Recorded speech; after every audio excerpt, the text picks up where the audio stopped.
Hello, everybody, and welcome to episode 1 of a brand new podcast I would like to call the Ace of Kink. In this podcast, we will be exploring every single element of the asexual identity, as well as having guests on who are either asexual themselves or are sexual but know how to make asexual people feel welcomed into their spaces. Throughout the course of our series, we will be talking about things as innocuous and silly as identifying asexual characters in popular media and trying to pinpoint where specifically they fall on the ace spectrum and assigning them their appropriate pride flags. Or we will be talking about things as traumatic as coming to terms with ace identity in a ace hostile environment, as we will be in episode 3 with TikTok Jesus, or the traumas that led you to becoming asexual in the case of the caed sexual identity. But for this episode, I think what we're going to do is we're going to focus on identifying and presenting the pride flags for each of the different primary asexual identities. And if you don't click with one of these, that's fine too. But knowing that there is a space for you to identify and try to explain yourself through to give people a lens for understanding is always useful. This episode is going to comprise of a few segments. The biggest one is going to be going through all of the various pride flags, their general definitions, and where you can find more information about them. And with that, let's begin. The first one up on our list is Ace Flux, and it's going to be represented by a pride flag, which tends to have a lot of colors in common with other groups, and that's going to be a bit of a running theme in the asexual pride flags. As you can see right over here, we have the flag.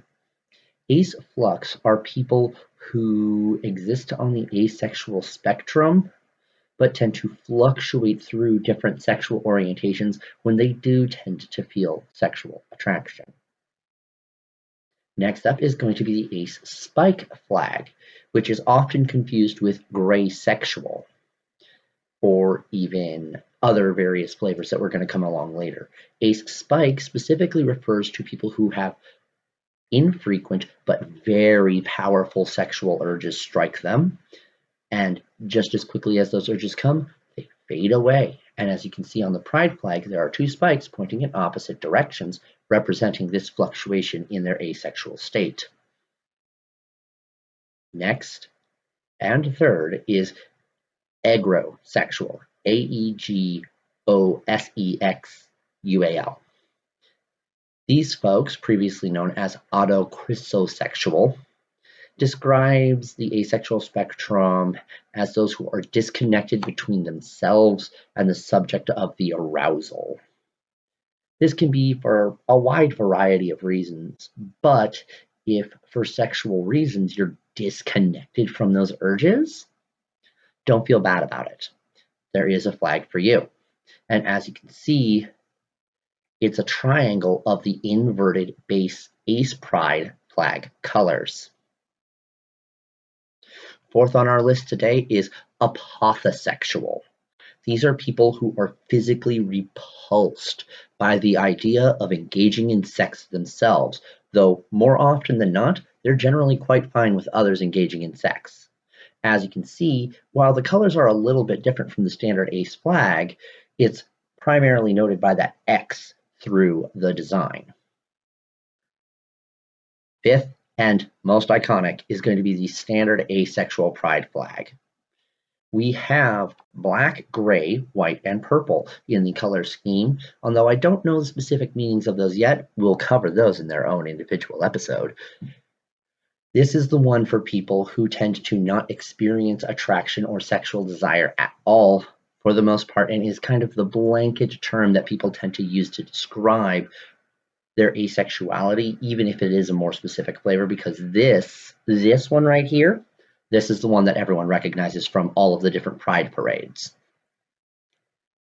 Coming up next, we have Belus sexual.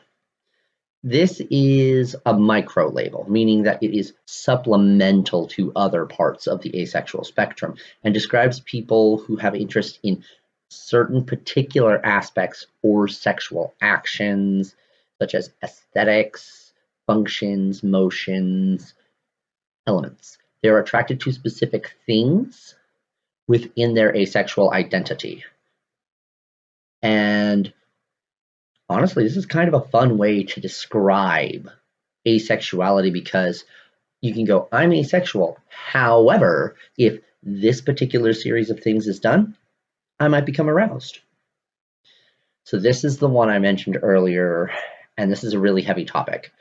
So I'm going to give you a quick trigger warning. Trigger warning on screen. 3, 2, 1. Caed sexual.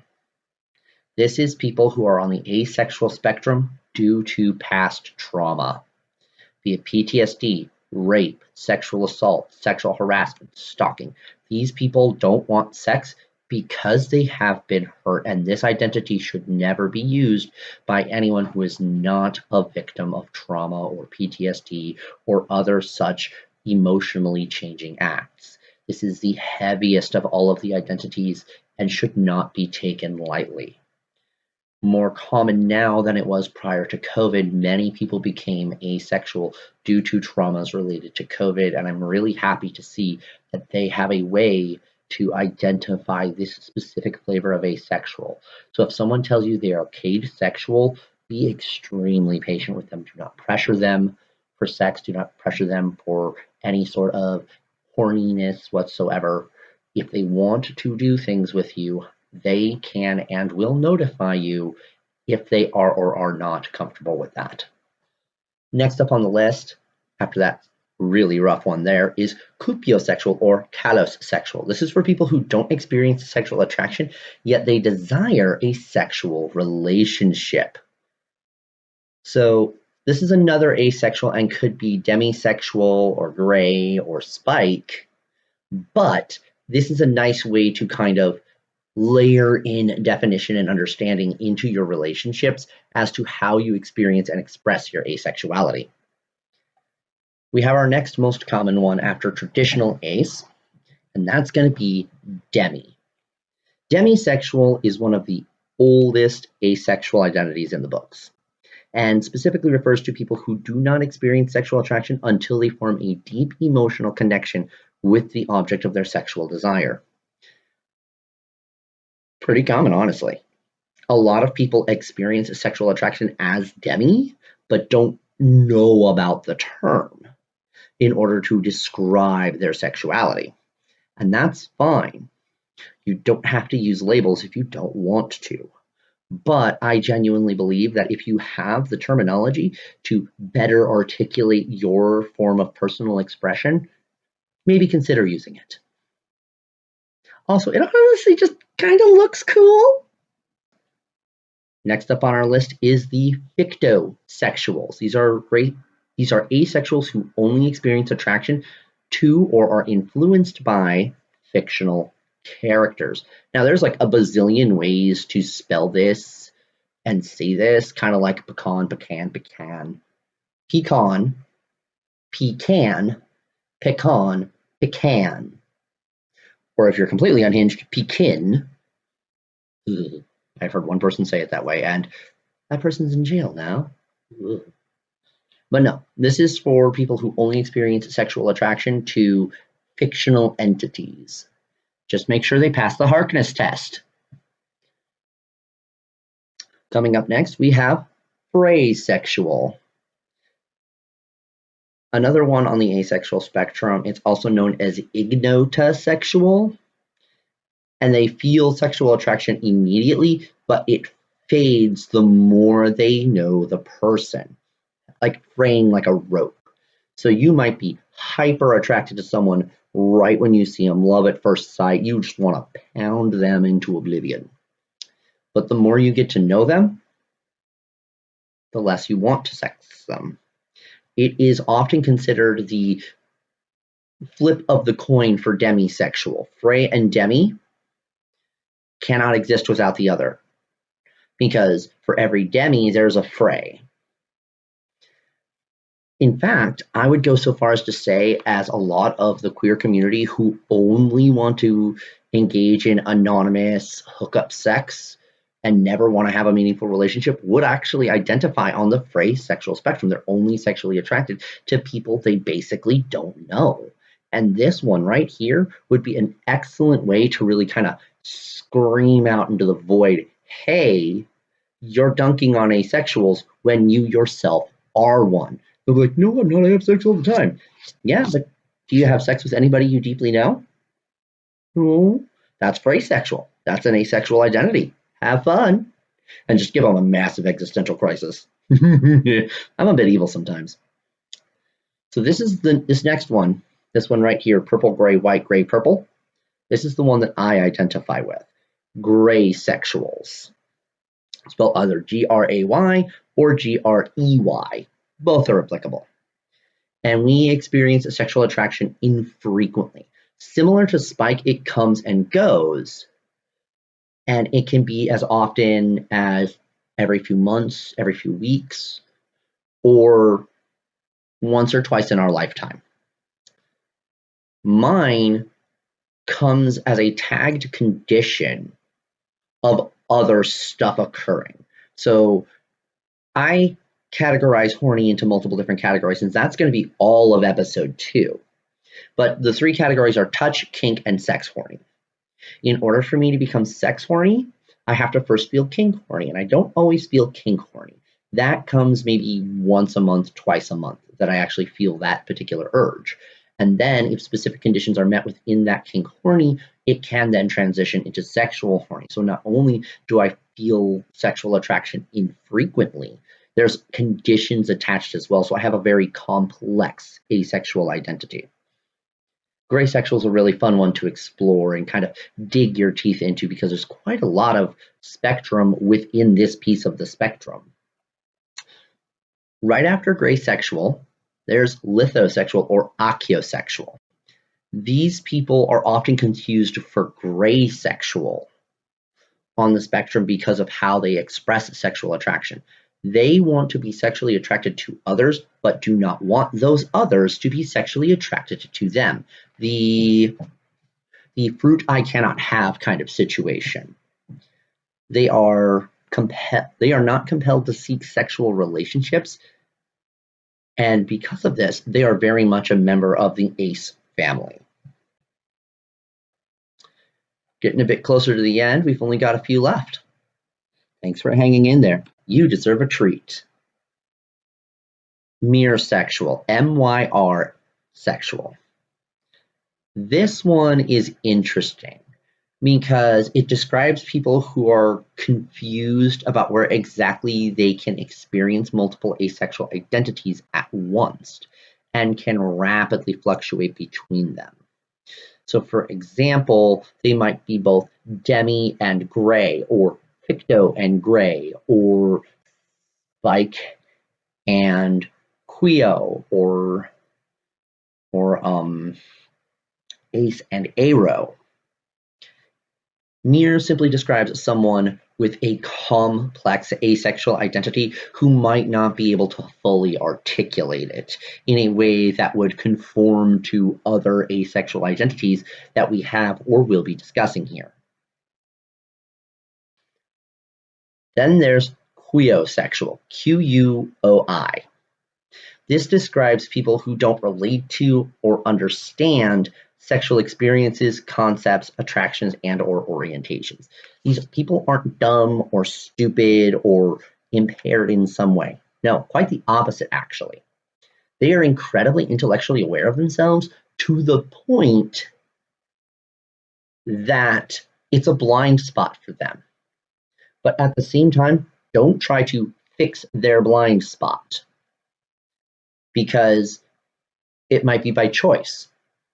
It might be because they have yet to experience that moment where their sexual desire is awakened. And it could be for 100 billion different reasons that they don't relate to, understand, or process these elements of sexuality. Never put someone down for not understanding something. If they ask you to try to explain it to them and they still don't get it, don't get mad with them. because there's a piece of them that just doesn't jive with that. It's like sharing your favorite piece of music in the rap genre to someone who doesn't understand the appeal of rap. You're not going to suddenly change their mind on a dime because you showed them one really good piece of rap when they don't like rap. Same could be said for any genre of music, really. So be patient with these people. And when they come to understand sexuality at any point, if they do, celebrate that. If they choose not to engage with sexuality, celebrate it.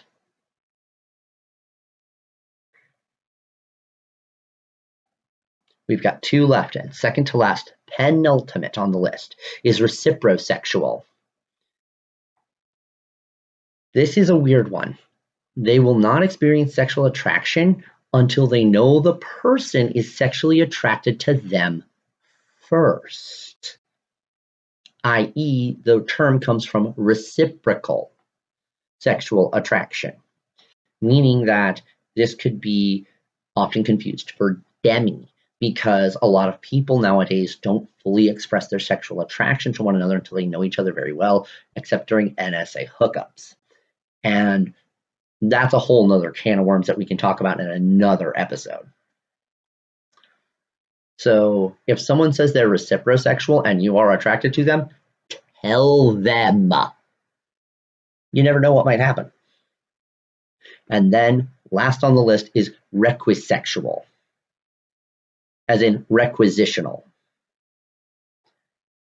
This is for people who are emotionally exhausted due to past experiences with sex.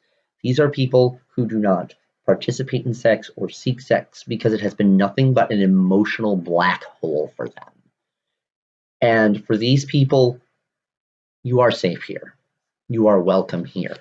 We will never pressure you into anything, and we will never force you to engage in any element of sexuality that you are not ready for. Take your time, recover your stamina, recharge your battery, have a cup of tea, wrap up in a warm blanket, and just tell yourself, I'm going to be okay. I am valid and I am loved. If you want more specific information and to read other descriptions about all of these asexual identities, please visit asexuals.net. They have hundreds, if not thousands, of articles about the asexual identity, asexual experience, and their article that I was pulling information from today is Asexual Spectrum from Ace to Z. It's a fantastic, lovely read. It has all the pride flags that you saw me display here, and they have quick little jump keys to all of the different various pieces that they described today. Moving forward, we will try to start having guests on the show. I know that I have one lined up for episode 3. I'm trying to get one lined up for episode 2 before I record, and these will come out weekly on Monday evenings. We'll try to have them posted by 4 p.m. And now for the final segment of our show, a little bit about myself. I am a gray sexual fetishist in Southern California. I operate multiple fetish events per month. I host quarterly events. I help supply and support sexual events all throughout the area. And I run drag shows and I'm a drag performer. And I have found that we need more specifically ace-focused representation. When I was looking for ace representatives in the title community to come onto the show in Southern California, I didn't find a single one. I could not find the name of an ace self-identified title holder in Southern California within the last 5 years to bring onto the show. And so that inspired me to make it. And that seems a little bit backwards. Why would you make a show that you were planning to make anyway more because you don't have anyone to show up? Well, it's because since there are no voices speaking for asexuals on a large platform, we need to get more out there. If only 1 or 2 people listen to this, if one person in 1 million episodes has a better day because someone gave them ace representation, then it's all worth it. Screw the haters. Screw the this will not do any good bullshitters. Ace representation matters. From the Ace of Kink himself, Alpha Pup Templar. Shuffle your deck, deal the cards, and play that fucking game.